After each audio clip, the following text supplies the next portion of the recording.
Hello and welcome to Idea TV News Update. I am Cynthia Bassi. We begin with the headlines. Tech Unite Africa 2026 set to showcase AI and FinTech in Lagos. Democratic Republic of Congo plans $105 million universities in Kisangani and MBANDAKA. TEXEM celebrates women leaders driving governance and innovation.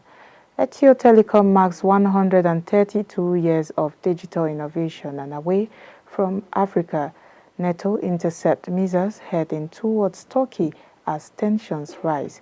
In business, Dangote refinery raises petrol price to 1,175 naira. Cameroon secures $195 million loan to expand fiber network, and in health, federal government calls for private sector role in universal health coverage. In sports, BRAWL leads to 23 red cards in Brazilian football final. And now the news in full.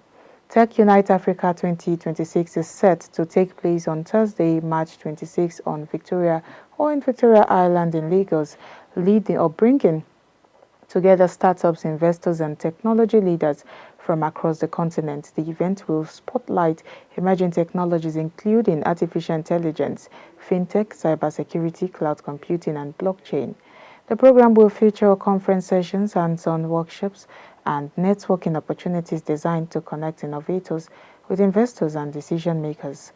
Organizers say the event aims to strengthen collaboration and accelerate Africa's growing technology ecosystem. A major highlight will be a startup pitch competition where emerging companies will compete for industry visibility. The winning startup will secure a place in the global grand finale of the Startup World Cup. The Democratic Republic of Congo has provisionally awarded contracts worth about $105.6 million for the construction of two new universities in Kisangani and MBANDAKA. The projects were approved by the Minister of Higher and University Education, Marie-Therese Sombo, as part of efforts to expand higher education infrastructure. The MBANDAKA project, estimated at about $54.7 million, has been provisionally awarded to the Masiha Services and CCE Consortium, while the Kisangani project, valued at $50.9 million, was awarded to the ZS Africa Solutions and SOA Africa and SO Africo Consortium.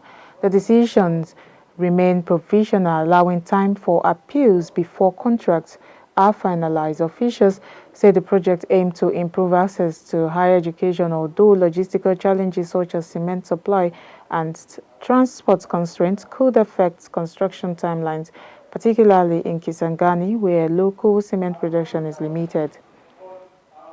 A United Kingdom-based executive development organization TEXEM today marked International Women's Day with a call for greater investment in women's leadership, saying it is vital for stronger institutions, better governance, and sustainable national development. The organization recognized several women making an impact across governance, finance, healthcare, and public service. They include Annie Yonu of the Goodluck Jonathan Foundation, Nova Bank Acting Chief Executive Chinwe Elogalu, Total Health Trust Managing Director Tonye Okpong, Lagos West Senator Idiat Adebule, and Lagos State Permanent Secretary Bosola Abidakun, among others. TEXEM founder Dr. Alim Abubakri said empowering women with strategic insights and ethical leadership helps institutions perform better and strengthen society. The organization adds that its leadership programs aim to equip executives with the skills and networks needed to drive innovation, improve governance, and deliver long-term national development.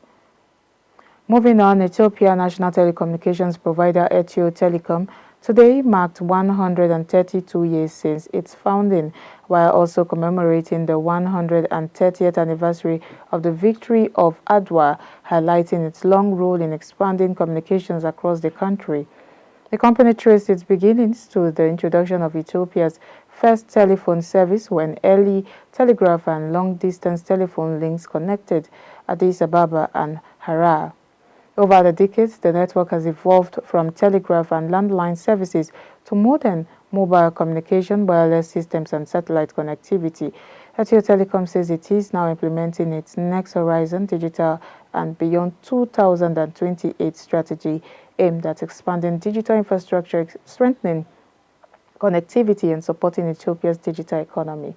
The initiative is expected to widen access to education, healthcare, and government services while helping position the country within Africa's growing digital transformation.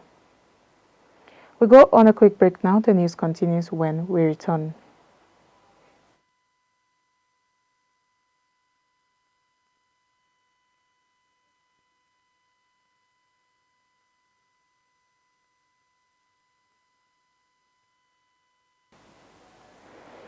Okay, welcome back. If you are just joining, this is Idea TV News Update. Now the rest of the news. In business, Nigeria's fuel market is facing fresh pressure after the Dangote petroleum refinery today increased the gantry price of petrol to 1,175 naira per litre, marking the third price increase within a week. The refinery raised the price from 995 naira per litre announced on Friday, representing an increase of 180 naira within 3 days. The gantry price of diesel has also been revised to 1,620 naira per litre. According to the officials who say the adjustment has already been communicated to marketers and depot operators. The industry checks show the new pricing has been updated across petroleum depot systems, a move expected to trigger another round of pump price increases nationwide. Analysts warn the development could further push up transportation costs and the prices of goods and services as Nigerians continue to grapple with rising fuel costs. Still in business news, Cameroon has secured a $195 million loan from the Export-Import Bank of China to expand its national fiber optic backbone. President Paul Biya approved the agreement on Friday, the 6th of March, authorizing the government to begin Phase 4 of the country's long-running broadband infrastructure project. The national fiber network, first launched in 2011, has grown to more than 15,000 kilometers, linking several regions and neighboring countries including Nigeria, Chad, Gabon, and Equatorial Guinea. Despite the expansion, internet penetration remains about 45%, highlighting gaps in access for many communities. Officials say the new phase will extend connectivity to government institutions, businesses, and rural areas, helping bridge the digital divide. The project is also expected to support Cameroon's digital economy strategy, encouraging growth in technology startups, online services, and digital public infrastructure. Now in health news, the federal government has urged stronger collaboration with the private sector to achieve universal health coverage for all Nigerians. Speaking at the Healthcare Federation of Nigeria's annual conference in Lagos yesterday, the Minister of State for Health, represented by Dr. Saheed Ogunme, highlighted the urgent need for innovation and partnerships to address growing pressures on the healthcare system, including maternal and child mortality and high out-of-pocket spending. Officials outlined that between 2026 and 2030, the government will focus on improving healthcare quality, expanding health insurance coverage, strengthening emergency medical systems, and boosting local pharmaceutical production through the presidential initiative for unlocking the healthcare value chain. Lagos State Health Commissioner Professor Akin Abayomi added that the state is positioning itself as a healthcare hub for Nigeria and West Africa despite a significant shortage of healthcare professionals. Private sector representatives stressed their commitment to supporting national health priorities through research-driven investment and policy engagement. They highlighted the need for stronger facility regulation, digital compliance, and technology-driven oversight to build trust, attract investment, and expand access to quality healthcare nationwide. In sport news now, a Brazilian football final descended into chaos on Sunday after a mass brawl between players of Cruzeiro and Atlético Mineiro in Belo Horizonte. The incident happened in stoppage time of Cruzeiro's 1-0 victory during the Campeonato Mineiro final. The clash began when Atletico goalkeeper Everson collided with Cruzeiro midfielder Christian while contesting a loose ball, sparking a confrontation that quickly escalated into a full-scale melee involving players, substitutes and coaching staff.